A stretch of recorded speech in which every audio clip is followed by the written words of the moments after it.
తీరా వచ్చిన తర్వాత నా మనసు మారిపోయింది. నీకు సెండ్ ఆఫ్ ఇద్దామనుకుంటున్నాను. మరో కంటికి కనిపించకుండా నిన్ను అంతం చేసి ఇక్కడి నుంచి బయలుదేరతాను. ఆగు.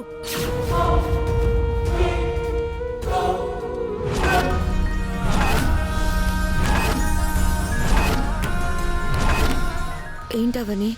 ఎందుకొచ్చావు? శ్రీకర్ని చూడ్డానికని వచ్చాను. అంత బాధ్యత ఉన్న దానివి అయితే వెంటనే వచ్చుండే దానివి. ఇంత తీరిగ్గా వచ్చావే? అదేంటవని అలా మాట్లాడుతున్నావు? పనులు ఉండవా ఏంటి? ఏం పనులు? ఎవరి కొంపలు ముంచే పనులు. వాట్ డు యు మీన్ అవని? అవుట్. వాట్? బయటకి నడు. ఏ నడవమన్నానా? What happen to you?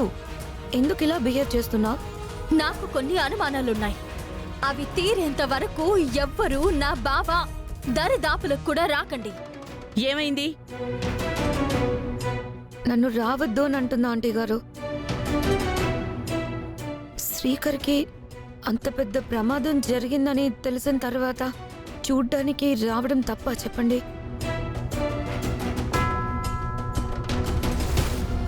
మీరందరూ ఎంతో బాధపడుతూ ఉండుంటారని ఓదార్చడానికి వచ్చాను.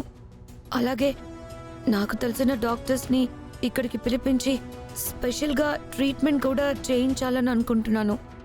జరిగిన దాంట్లో నాదేదో తప్పున్నట్టు నన్ను రావద్దు అని అంటుంది. ఎందుకు అడ్డుపడుతున్నావు? నా కొడుకుని చూడ్డానికి మా శ్రేయోభిలాషులు రాకుండా ఎందుకుంటారు? గతంలో ఒకసారి శ్రీకర్ హాస్పిటల్లో పడినప్పుడు దాదాపు 10 లక్షల వరకు మాయే ఖర్చు పెట్టి డాక్టర్లను పిలిచి బ్రతికించింది. ఇప్పుడు కూడా అటువంటి సహాయం ఏదైనా చేస్తుందేమో. ఏం అవసరం లేదు. మీరంతా ఇంకా ఈ మాయని నమ్ముతున్నారేమో. నేనైతే నమ్మడం లేదు. నా బావకి ఎవరి నుంచి ఎటువంటి సహాయమూ అవసరమూ లేదు. నేను కాపాడుకోగలనన్న నమ్మకం నాకుంది. నా తాళే కాపాడుతుంది. నువ్వు లోపలికొస్తే మాత్రం ఊరుకునేదే లేదు. అవని, నువ్వు చాలా దారుణంగా మాట్లాడుతున్నావు. చూడమ్మా, ప్రస్తుతం అవని తన భర్తని కాపాడుకునే పరిస్థితిలోనే ఉంది. ఈ సమయంలో వాదనలు ప్రతివాదనలు వద్దమ్మా. అవనిని ఇబ్బంది పెట్టకు. నువ్వు వెళ్ళిపోవడమే మంచిదమ్మా. మీరు అలా ఎలా చెప్తారు? ఆంటీ గారు ఆగండి. నేను రావడం ఇష్టం లేనప్పుడు వెనక్కి వెళ్ళిపోవడమే మంచిది. ఇటువంటి చోట గొడవలు ఎందుకు? నేను బయలుదేరుతాను.